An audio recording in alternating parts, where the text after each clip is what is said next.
ಅಭಿವೃದ್ಧಿ, ಸ್ವಚ್ಛತೆ, ಸರ್ಕಾರಿ ಸೌಲಭ್ಯಗಳ ಮೊದಲ ಆದ್ಯತೆಗೆ ಸಾಕ್ಷಿಯಾಗಿರುವ ಲಕ್ಷ್ಮೀಪುರ ಸರ್ಕಾರಿ ಹಿರಿಯ ಪ್ರಾಥಮಿಕ ಶಾಲೆ ಆವರಣ ಸುಂದರ ನೋಟ ಹಾಗೂ ವಿದ್ಯಾರ್ಥಿಗಳ ಮನಸೆಳೆಯುವ ಉದ್ಯಾನವನ ಎಂದೂ ನೋಡದ ವಿದ್ಯಾರ್ಥಿಗಳ ಸದಾ ಮನಸ್ಸಿನಲ್ಲಿ ನಿಲ್ಲುವ ಹಾಗೆ ಸರ್ಕಾರಿ ಹಿರಿಯ ಪ್ರಾಥಮಿಕ ಶಾಲೆ ತಾಲೂಕು ವ್ಯಾಪ್ತಿ ವಿದ್ಯಾರ್ಥಿಗಳ ಉತ್ತಮ ಭವಿಷ್ಯದ ಹಾಗೂ ಉನ್ನತ ಶಿಕ್ಷಣಕ್ಕೆ ಇಲ್ಲಿನ ಶಾಲೆಯ ಆವರಣದಲ್ಲಿ ವಿದ್ಯಾರ್ಥಿಗಳು ಎಲ್ಲ ರೀತಿಯ ವಿದ್ಯಾಭ್ಯಾಸದ ಸಾಧನೆ ಹಾಗೂ ಗುರಿ ಹೆಸರು ಪಡೆದ ಈ ನುರಿತ ಮತ್ತು ಉತ್ತಮ ಶಿಕ್ಷಣ ಹಾಗೂ ಸ್ಮಾರ್ಟ್ ಕ್ಲಾಸ್ಗಳ ಮುಖಾಂತರ ಬೋಧನೆ ಹಾಗೂ ಎಲ್ಕೆಜಿ ಮತ್ತು ಯುಕೆಜಿ ಆಂಗ್ಲ ಮಾಧ್ಯಮ ಪ್ರಾರಂಭ 20, 25 ಮತ್ತು 26ನೇ ಸಾಲಿನ ದಾಖಲಾತಿ ಆಂದೋಲನ ಪ್ರಾರಂಭ ಹಮ್ಮಿಕೊಂಡಿದ್ದು ಈ ದಿನ ಶಾಲೆಯ ಸಕ್ರಿಯ ವಿದ್ಯಾರ್ಥಿಗಳ ವಿದ್ಯಾಭ್ಯಾಸದ ಚಿಂತಕರು, ಮುಖ್ಯ ಶಿಕ್ಷಕರು ಆರ್ ಕಾಳಾಚಾರಿ, ಪ್ರಭಾರಿ ಮುಖ್ಯ ಶಿಕ್ಷಕರು ಹಾಗೂ ಪ್ರಧಾನ ಕಾರ್ಯದರ್ಶಿಗಳು, ಕರ್ನಾಟಕ ಸರ್ಕಾರಿ ನೌಕರರ ಸಂಘ ಮತ್ತು ಶಿಕ್ಷಣ ಸಂಸ್ಥೆ ಸಿಆರ್ಪಿ ಮತ್ತು ಸಿಆರ್ಸಿ ಲಕ್ಷ್ಮೀಪುರ ವ್ಯಾಪ್ತಿಗೆ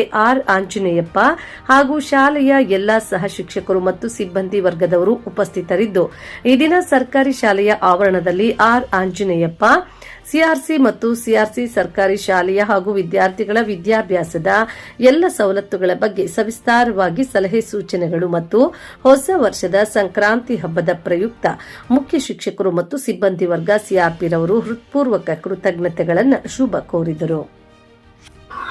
ಗುಡ್ ಬೈ ಒಂದು ನ್ಯೂಸ್ ಚಾನೆಲ್ಗೆ ತಮಗೆ ಸ್ವಾಗತ. ನನ್ನ ಹೆಸರು ಆಂಜನೇಯಪ್ಪ ಆರ್. ಲಕ್ಷ್ಮೀಪುರ ಕ್ಲಸ್ಟರ್ ವ್ಯಾಪ್ತಿಯ ಸಂಪನ್ಮೂಲ ವ್ಯಕ್ತಿಯಾಗಿ ಕೆಲಸ ಮಾಡ್ತಾ ಇದ್ದೀನಿ.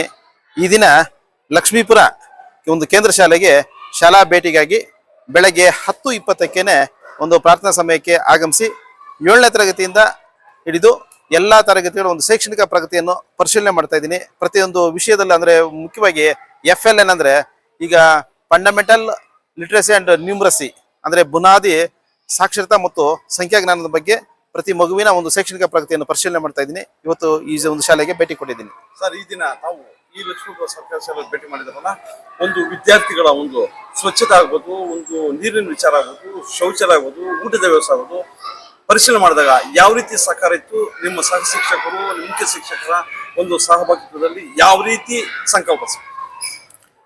ಈ ಒಂದು ಶಾಲೆಯ ಒಂದು ಶೈಕ್ಷಣಿಕ ವಾತಾವರಣ ಉತ್ತಮವಾಗಿದೆ. ಅಂದ್ರೆ ಸ್ವಚ್ಛತೆ ಬಗ್ಗೆ ಹೇಳ್ಬೇಕಂದ್ರೆ ಒಳ್ಳೆ ಉತ್ತಮವಾಗಿರ್ತಕ್ಕಂಥ ರೀತಿಯಲ್ಲಿ ಈ ಸ್ವಚ್ಛತೆಯನ್ನು ಅನುಪಾಲನೆ ಮಾಡ್ತಾ ಇದ್ದಾರೆ.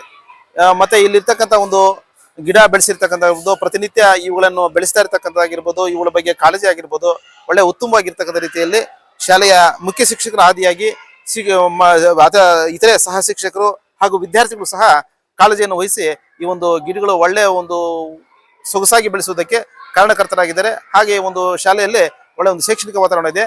ಇಲ್ಲಿ ಮುಖ್ಯವಾಗಿ ಇಲ್ಲಿ ನೀವು ಹೇಳಿದಂಗೆ ಇಡೀ ತಾಲೂಕಲ್ಲಿ ಇರ್ತಕ್ಕಂಥ ಎಲ್ಲಾ ಶಾಲೆಗಳ ಎಲ್ಲಾ ಮುಖ್ಯ ಶಿಕ್ಷಕರು ಹಾಗೂ ಸಹ ಶಿಕ್ಷಕರು ಈ ರೀತಿ ಮನಸ್ಸು ಮಾಡಿ ಒಂದು ಒಳ್ಳೆ ಒಂದು ಕಲಿಕಾ ವಾತಾವರಣವನ್ನು ಸೃಷ್ಟಿ ಮಾಡೋದಕ್ಕೆ ಒಂದು ಪರಿಸರವನ್ನು ಈ ವ್ಯವಸ್ಥೆ ಮಾಡಿದಲ್ಲಿ ಮಕ್ಕಳು ಖುಷಿಯಾಗಿ ಈ ಒಂದು ಖಾಸಗಿ ಶಾಲೆಗೆ ಹೋಗುವ ಬದಲು ಸರ್ಕಾರಿ ಶಾಲೆಗೆ ಬರ್ತಾರೆ. ಒಳ್ಳೆ ಉತ್ತಮವಾಗಿರ್ತಕ್ಕಂಥ ಶೈಕ್ಷಣಿಕ ಪ್ರಗತಿಗೆ ಇದೊಂದು ಬುನಾದಿ ಆಗುತ್ತೆ. ಹಾಗಾಗಿ ಎಲ್ಲಾ ಶಿಕ್ಷಕರು, ಮುಖ್ಯ ಶಿಕ್ಷಕರು ಈ ಬಗ್ಗೆ ಒಂದು ಕಾಳಜಿ ವಹಿಸಿ, ಶ್ರಮ ವಹಿಸಿ ನಮ್ಮ ಶಾಲೆ ನಮ್ಮ ಒಂದು ಮಕ್ಕಳು ಎಂಬತಕ್ಕಂಥ ಮನೋಭಾವನೆಯಿಂದ ಶೈಕ್ಷಣಿಕ ಪ್ರಗತಿಗೆ ಎಲ್ಲರೂ ಸಹ ಬುನಾದಿ ಆಗ್ಬೇಕು, ಎಲ್ಲರೂ ಸಹ ಸಂಕಲ್ಪ ಕೊಟ್ಟು ಈ ಒಂದು ಕೆಲಸವನ್ನು ಮಾಡಬೇಕು ಅಂತ ಹೇಳ್ಬಿಟ್ಟು ಈ ಮಕರ ಸಂಕ್ರಾಂತಿ ಎಂಬತಕ್ಕಂಥದ್ದು ಈ ಒಂದು ವರ್ಷದ ಪ್ರಾರಂಭದಲ್ಲಿ ಬರ್ತಕ್ಕಂಥ ಒಂದು ಅತಿ ಮುಖ್ಯವಾಗಿರ್ತಕ್ಕಂಥ ಒಂದು ಹಬ್ಬ.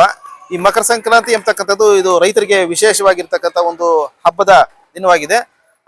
ಈ ಒಂದು ಸಂದರ್ಭದಲ್ಲಿ ಈ ಮಕ್ಕಳು ಮತ್ತೆ ರೈತರು ಹಾಗೆ ಇಲ್ಲಿರ್ತಕ್ಕಂಥ ಒಂದು ಪೋಷಕರು ಎಲ್ಲ ವರ್ಗದವರು ಸಹ ಕೂಡಿಕೊಂಡು ಈ ಒಂದು ಮಕರ ಸಂಕ್ರಾಂತಿ ಹಬ್ಬವನ್ನು ತುಂಬಾ ವಿಜೃಂಭಣೆಯಿಂದ ಮತ್ತೆ ನಮ್ಮ ನಾಡಿನ ಗೌರವ ಘನತೆಯನ್ನು ಹೆಚ್ಚಿಸುವ ರೀತಿಯಲ್ಲಿ ಆಚರಣೆ ಮಾಡಬೇಕು.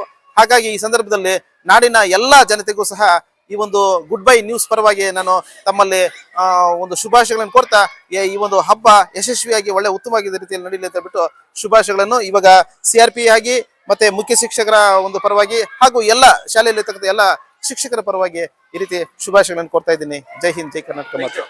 ಮತ್ತು ತೊಂದರೆ ಇಲ್ಲ, ಅವರೇನು ಫೋರ್ಸ್ ಒತ್ತಡ ಮಾಡ್ತಾ ಇದ್ದಾರೆ, ಆದಷ್ಟು ಬೇಗ ಕೆಲಸ ನಿಮ್ದೇ ಆಗಿರ್ತಕ್ಕಂಥ ರೀತಿಯಲ್ಲಿ ಮುಗಿಸ್ಕೊಳ್ಳಿ ಅಂತಕ್ಕಂಥ ರೀತಿ ಇದೆ. ಸರ್, ತಮ್ಮಲ್ಲಿ ಒಂದು ಮಾತು, ತಾಲೂಕು ವ್ಯಾಪ್ತಿ ತಾವು ಎಲ್ಲ ಸರ್ಕಾರಿ ಶಾಲೆಗಳಿಗೆ CRP ಆಗಿ ಭೇಟಿ ಮಾಡಿದ್ರಲ್ಲ, ಈ ವಾತಾವರಣ, ಈ ಸುಂದರವಾದ ಒಂದು ಗಿಡ ಆಗ್ಬೋದು, ಮರೊಂದು ಆಗ್ಬೋದು, ಏನೋ ಒಂದು ಆಗ್ಬೋದು, ಪ್ರತಿ ಸರ್ಕಾರಿ ಶಾಲೆಗಳಲ್ಲಿ ತಾಲೂಕಲ್ಲಿ ಎಲ್ಲ ಈಗ ಇದ್ರೆ ಆ ಒಂದು ವಿದ್ಯಾರ್ಥಿಗಳ ಭವಿಷ್ಯತ್ತು ಒಂದು ಸಮಾಲೋಚನೆ, ಉನ್ನತ ಶಿಕ್ಷಣಕ್ಕೆ ಇರುತ್ತೆ. ಅದ್ರ ಬಗ್ಗೆ ಎಲ್ಲಾ ಶಾಲೆಗಳ ಒಂದು ಶಿಕ್ಷಕರ ಒಂದು ಸಹಭಾಗಿತ್ವದಲ್ಲಿ, ಶಿಕ್ಷಣಾಧಿಕಾರಿಗಳ ಒಂದು ಸಹಯೋಗದಲ್ಲಿ ಒಂದು ಪ್ರಶ್ನೆ ಅವರಲ್ಲಿ ಮೂಡು ಬಂದ್ರೆ ಯಾವ ರೀತಿ ಇರುತ್ತೆ? ಸರ್, ಈಗಾಗಲೇ ಸರ್ಕಾರದಿಂದ ಇಕೋ ಕ್ಲಬ್ ಎಂಬತಕ್ಕಂಥ ಒಂದು ಯೋಜನೆಯನ್ನು ಜಾರಿಗೆ ತಂದಿದ್ದು ಸರ್ಕಾರದ ಮುಖ್ಯ ಉದ್ದೇಶ ಅಂದ್ರೆ ಶಾಲೆಗಳಲ್ಲಿ ಉತ್ತಮವಾಗಿರ್ತಕ್ಕಂಥ ಒಂದು ಸಸ್ಯಗಳನ್ನು ಬೆಳೆಸಿ ಒಂದು ಒಳ್ಳೆ ಉತ್ತಮವಾದ ವಾತಾವರಣವನ್ನು ಬೆಳೆಸ್ತಕ್ಕಂಥದ್ದು ಎಂಬತಕ್ಕಂಥದ್ದು. ಈಗ ಕಿರಿಯ ಪ್ರಾಥಮಿಕ ಶಾಲೆಗೆ 4,000 ರೂಪಾಯಿ, ಮತ್ತೆ ಹಿರಿಯ ಪ್ರಾಥಮಿಕ ಶಾಲೆಗೆ 9,000 ರೂಪಾಯಿ, ಹಾಗೆ ಒಂದು ಪ್ರೌಢಶಾಲೆಗೆ 25,000 ರೂಪಾಯಿಗಳ ಅನುದಾನವನ್ನು ಒಂದು 3 ವರ್ಷಗಳಿಂದ ಸತತವಾಗಿ ಕಂಟಿನ್ಯೂಸ್ ಕೊಡ್ತಾ ಇದ್ದಾರೆ. ಆದ್ರೆ ಕೆಲವು ಶಾಲೆಗಳಲ್ಲಿ ಈ ಒಂದು ಸ್ವಚ್ಛತೆ ಸಂಬಂಧಪಟ್ಟಂತೆ ಇವಾಗ ಹಸಿರು ಒಂದು ಪಾಠಗಳನ್ನು ತಗೋಬೇಕು, ಹಸಿರು, ರೆಡ್ ಮತ್ತೆ ಬ್ಲೂ 3 ರೀತಿಯಾಗಿರ್ತಕ್ಕಂಥ ಒಂದು ಟಬ್ಗಳನ್ನು ತಗೊಂಡು ಬೇರೆ ಬೇರೆ ಹಸಿ ಕಸ ಮತ್ತೆ ಒಣಗಿದ ಕಸ, ಈ ರೀತಿ ಬೇರೆ ಕಸ ವಿಲೇವಾರಿ ಮಾಡ್ತಕ್ಕಂಥ ಒಂದು ವ್ಯವಸ್ಥೆಯನ್ನು ಮಾಡ್ತಾ ಇದ್ದಾರೆ ಕೆಲವೊಂದು ಶಾಲೆಗಳಲ್ಲಿ. ಮತ್ತೆ ಕೆಲವು ಶಾಲೆಗಳಲ್ಲಿ ಸ್ಥಳಾವಕಾಶದ ಕೊರತೆ ಇದೆ, ಮತ್ತೆ ನೀರಿನ ಸಮಸ್ಯೆ ಇದೆ.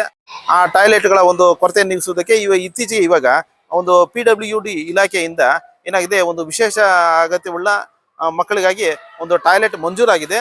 ಆದ್ರೆ ಅದನ್ನು ಇವಾಗ ಅಲ್ಲಿ ಕಟ್ಟಿಸುವುದಕ್ಕೆ ಬೇಕಾಗಿರ್ತಕ್ಕಂಥ 2A ಗ್ರೂಪ್ಗೆ ಅದು ಏನು ಇವಾಗ ಲೈಸೆನ್ಸ್ ಇರ್ತಾ ಹೋಲ್ಡರ್ ಆಗಬೇಕಾಗಿದೆ. ಹಾಗಾಗಿ ಅವ್ರು ಸಿಗದೆ ಇದ್ರಿಂದ ಸ್ವಲ್ಪ ತಡ ಆಗ್ತಾ ಇದೆ. ಉಳಿದಂತೆ ಈ ಒಂದು ನೀರಿನ ವ್ಯವಸ್ಥೆ ಸಾಕಷ್ಟು ಪ್ರಮಾಣದಲ್ಲಿ ಬರ್ತಾ ಇದೆ. ನೀರಿನ ವ್ಯವಸ್ಥೆ ಇದೆ. ಕುಡಿಯೋದಕ್ಕೆ ಸಪರೇಟ್ ಆಗಿ ಒಂದು ವಾಟರ್ ಕ್ಯಾನ್ಗಳ ಮೂಲಕ ನೀರನ್ನು ಇಟ್ಟಿದ್ದಾರೆ. ಎಲ್ಲಾ ಮಕ್ಕಳು ಇದನ್ನು ಬಳಕೆ ಮಾಡ್ಕೊಳ್ತಾ ಇದ್ದಾರೆ. ನೀರಿನ ವ್ಯವಸ್ಥೆಗೆ ಯಾವುದೇ ರೀತಿಯಾಗಿರೋ ತೊಂದರೆ ಇಲ್ಲ. PWD ಅಧಿಕಾರಿಗಳ ಗಮನಕ್ಕೆ ಈ ದಿನ ಒಂದು ಶಾಲೆಯ ಒಂದು ಇದ್ರ ಬಗ್ಗೆ, ಯಾವುದು ಶೌಚಾಲಯ ಬಗ್ಗೆ ಬೆಣ್ಣೆಸಿದಿಲ್ಲ, ಅವರ ಅಧಿಕಾರಿಗಳ ಗಮನಕ್ಕೆ ತರ್ತೀವಿ. ಸರ್, ತಮ್ಮಲ್ಲಿ ಇನ್ನೊಂದು ಮಾತು. ಸರ್, ಈಗಾಗಲೇ ಈ ದಿನ PWD ಅಧಿಕಾರಿಗಳವರು ಆಲ್ರೆಡಿ ಇವಾಗ ವರ್ಕ್ ಆರ್ಡರ್ ಸಮೇತ ಎಲ್ಲ ಕೊಟ್ಟಿದ್ದಾರೆ, ಎಲ್ಲ ಇದ್ ಮಾಡಕ್ಕೆ. ಬಟ್ ಆದ್ರೆ 2A ಆ ಲೈಸೆನ್ಸ್ಗೆ ಫಿಕ್ಸ್ ಆಗಿರೋದ್ರಿಂದ, 2A ಒಂದು ಕ್ಯಾಟಗರಿಗೆ ಆಗಿರೋದ್ರಿಂದ ಆ 2A ಸಂಬಂಧಪಟ್ಟಿರ್ತಕ್ಕಂಥವ್ರು ಯಾರು ಅದನ್ನು ತಗೊಂಡಿಲ್ಲ. ಹಾಗಾಗಿ